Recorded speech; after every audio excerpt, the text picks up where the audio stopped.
Quand on pense à un animé de romance, une image typique nous vient à l'esprit.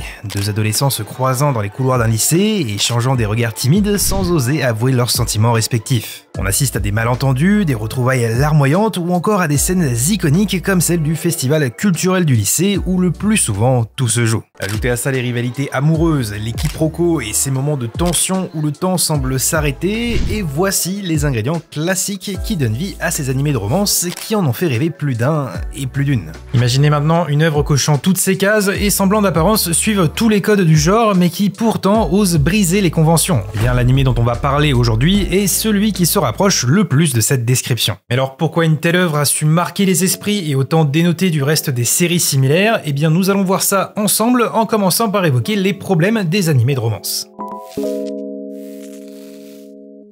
Les animés de romance ont souvent été critiqués pour diverses raisons, qui tendent à minimiser la qualité narrative et la profondeur de ce genre. L'un des principaux problèmes est le manque de profondeur et de développement des personnages. Dans de nombreux animés de romance, les personnages semblent unidimensionnels, manquant d'épaisseur qui les rendrait réels, et cette superficialité tend à rendre les relations qu'ils engagent moins authentiques, réduisant ainsi l'impact émotionnel sur le public. Ensuite, il y a une présentation souvent idéalisée de la romance. Les mangaka mettent une forte intensité sur les moments dramatiques et les scènes flamboyantes de romance, laissant peu de place à l'exploration des défis réels, des complications et des dynamiques subtiles qui caractérisent les relations amoureuses dans la réalité. Tout ça, ça conduit à une représentation qui, bien que séduisante, peut se sentir déconnectée de l'expérience réelle de l'amour et des relations. Par ailleurs, la prévisibilité de l'intrigue est un autre défi auquel ce genre est souvent confronté. Les histoires ont tendance à suivre des chemins bien tracés avec des conclusions largement anticipées, ce qui peut rendre le visionnage monotone et moins excitant. Ainsi, le public est souvent capable de prédire les tournures et les aboutissements, réduisant ainsi le suspense et l'engagement. De plus, beaucoup de ces animés sont principalement orientés vers un public plus jeune, se concentrant énormément sur les romances lycéennes. Mais bien qu'il soit possible de créer des histoires profondes et significatives dans ce contexte, il arrive souvent qu'elles manquent de maturité, restant superficielles et adolescentes dans leur exploration des relations amoureuses. Et en même temps, ça semble logique, les mangas ou les animés, qu'importe leur genre, visent majoritairement un public jeune, et donc cherchent à aborder des thématiques qui vont toucher ce jeune public. Enfin, en abordant le sujet des problèmes des animés de romance, on ne peut pas faire l'impasse sur la question des clichés au sein de ces œuvres. Et là forcément, on a pas mal de choses à évoquer. Les clichés dans les animés de romance sont nombreux et variés, contribuant souvent à une certaine forme de prévisibilité et de manque d'originalité. Par exemple, un cliché prédominant est l'usage récurrent des triangles amoureux. Cette dynamique où un personnage est tiraillé entre deux prétendants est souvent utilisée pour ajouter du drame et de la tension. Cependant, ça peut sembler forcé et contribue souvent à une dramatisation excessive qui ne fait qu'éloigner l'histoire de la réalité des relations amoureuses authentiques. Dans le même genre, les malentendus et les problèmes de communication sont aussi au cœur de nombreux animés de romance. Les intrigues sont fréquemment alimentées par des quiproquos et des incompréhensions entre les personnages, créant des conflits et des complications, qui dans bien des cas pourraient être simplement évités par une communication ouverte et honnête. Même si certains animés comme La Visoire arrivent parfaitement à construire leur histoire autour de cette simple dynamique. En ce qui concerne les personnages, on retrouve souvent des archétypes classiques, tels que le bad boy, la fille inatteignable ou encore le nerd secrètement amoureux. Ces stéréotypes limitent le développement des personnages et réduisent la complexité et la nuance dans la représentation des relations amoureuses, conduisant à des histoires qui manquent de profondeur et d'originalité. On y revient une fois de plus. Un autre cliché auquel on ne pense pas forcément, c'est celui de la romance instantanée ou insta-love. Avec ce dernier, les relations semblent se développer de manière irréaliste, souvent à une vitesse qui manque de développement naturel et d'authenticité. Et là encore, même si certaines œuvres arrivent à s'en dépatouiller, le plus souvent ça a pour conséquence de créer des relations superficielles, peu convaincantes et manquant de profondeur. Enfin, je passerai rapidement sur le reste des clichés du genre. Que ce soit la sexualisation excessive des personnages que l'on connaît sous le nom de fanservice ou encore le focus appliqué sur la phase initiale de la romance, c'est-à-dire la séduction aux dépens des aspects plus profonds des relations à long terme. Alors je pourrais encore continuer en développant d'autres clichés, mais le fait est qu'en combinant tous ces éléments, on se retrouve avec un genre qui, bien qu'aimé et populaire, possède des domaines clairs d'amélioration et de renouvellement. Cependant, comme j'aime à le répéter sur cette chaîne, pour créer une bonne œuvre, il n'est pas nécessaire de chercher à réinventer la roue. Au contraire, il peut être pertinent à la place de vouloir réutiliser intelligemment les codes déjà existants pour leur donner un nouvel aspect. Et justement, l'animé dont on va parler se place totalement dans cette dynamique. Alors après cette longue introduction, laissez-moi vous parler de Skip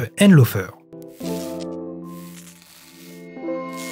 Débuté en juin 2023 et comptant à ce jour 12 épisodes pour sa première saison, l'anime nous introduit dans un monde vibrant et chaleureux à travers les yeux de ses personnages principaux, particulièrement bien développés et nuancés. L'intrigue suit la vie de Mitsumi Iwakura, une jeune fille optimiste, originaire de la campagne qui déménage à Tokyo pour poursuivre ses études secondaires. Elle qui a grandi dans une région peu peuplée avec seulement 8 élèves dans sa classe au collège se retrouve désormais confrontée à un nouveau monde qui lui est totalement inconnu. Ainsi, dès le premier jour, tous ses plans de réussite se voient annihilés lorsqu'elle se trompe de chemin pour se rendre en cours. Cependant, un garçon attentionné voyant sa détresse se décide à l'approcher et surtout à l'aider pour lui montrer la route de leur école. Ce dernier se nomme Shima et vous l'avez compris, il s'agit du deuxième personnage central de notre histoire. Malgré son apparence désintéressée et détachée, Shima porte en lui des complexités et des incertitudes que nous apprendrons à découvrir au fil de cette saison 1. Mais dès lors, la relation entre les deux adolescents va doucement évoluer pour créer en premier lieu une amitié sincère. Mitsumi, avec son énergie contagieuse et son optimisme, apporte une lumière unique dans la vie de Shima, tandis que ce dernier, avec sa nature réfléchie et compréhensive, offre à Mitsumi un sentiment de sécurité et de compréhension. Mais ne vous y méprenez pas, en plus d'être une comédie de romance, Skip and Loafer est également un slice of life. Mitsumi va nous plonger avec elle dans une aventure fascinante, rafraîchissante et pleine de surprises, où elle va tout faire pour s'adapter à sa nouvelle vie, pour rester fidèle à elle-même et à ses valeurs, tout en explorant ce que cette ville mouvementée a à lui offrir.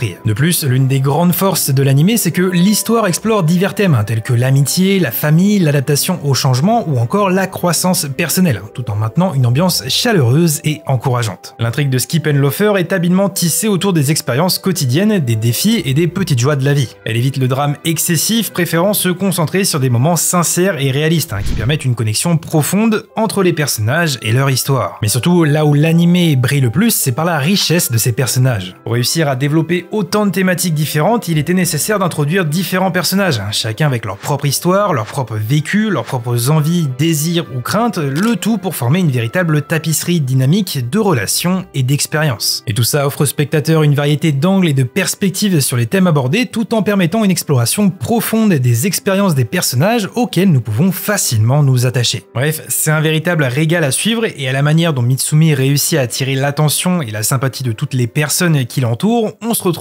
embarqué avec elle comme hypnotisé par son énergie débordante. Cependant, comme je l'ai dit, d'apparence, l'anime semble se rapprocher de toutes les rom-coms que l'on a l'habitude de voir depuis tant d'années. D'ailleurs, en faisant des recherches pour cette vidéo, j'ai eu l'occasion de tomber sur le site TV Tropes qui s'amuse à lister pour tout un tas d'œuvres les éléments narratifs récurrents, et clairement, Skip and Loafer n'échappe pas à la règle. Mais alors, pourquoi cet anime semble se démarquer autant des autres? Eh bien, la réponse se trouve dans les thèmes qu'il aborde et dans la manière dont il le fait.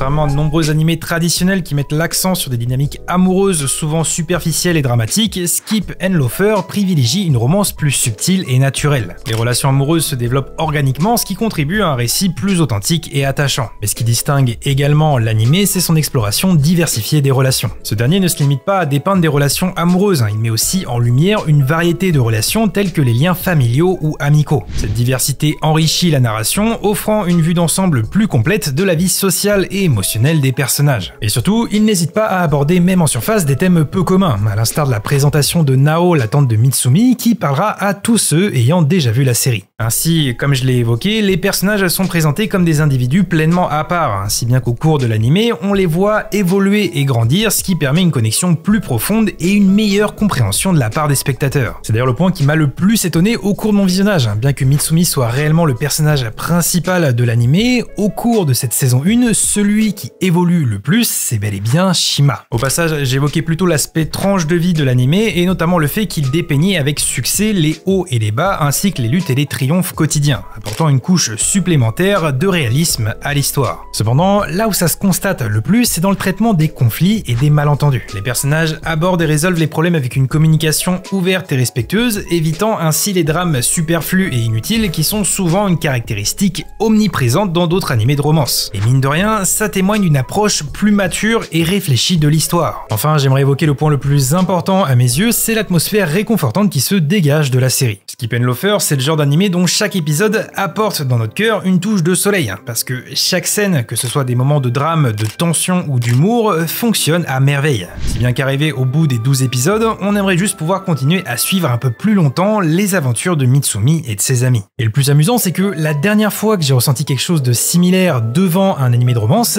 c'était pour Horimiya. Alors, je vous en avais parlé dans une vidéo à l'époque où j'avais justement évoqué le fait que l'animé apportait un vent de fraîcheur, et clairement, on ne peut que constater que ce n'est désormais plus la seule série à s'inscrire dans cette mouvance. Certes, on peut pas parler de révolution dans les animés de romance, mais j'évoquerai plutôt une nouvelle génération très prometteuse. Puisque outre Horimiya, qui par ailleurs a fait son retour également cette année, on peut aussi évoquer la sortie, toujours en 2023, de Mon histoire d'amour avec Yamada, qui également semble suivre le mouvement. Je dis semble parce que je l'ai pas encore vu, mais j'en ai entendu que du bien. Ainsi, Skip and Loafer illustre magnifiquement le fait que le genre des animés de romance évolue et mûrit. À travers un panorama riche de relations diversifiées, un développement de personnages profondément nuancés et une narration qui célèbre la subtilité et l'authenticité, Skip and Loafer respire une fraîcheur et une originalité vibrantes. Et le point qu'on peut dire, c'est que ça fait un bien fou, à un tel point que je peux qu'être impatient de découvrir une potentielle saison 2 ainsi que les futures séries similaires qui pourraient voir le jour. En tout cas, que vous soyez fan d'animés de romance ou non, ne passez pas à côté, ça serait vraiment dommage, puisque croyez-moi, vous allez passer un excellent moment. Pour ma part, j'espère que cette vidéo vous a plu, je vous dis à la prochaine pour une nouvelle, normalement dans une dizaine de jours si je suis plus malade. Bref, c'était Aniki,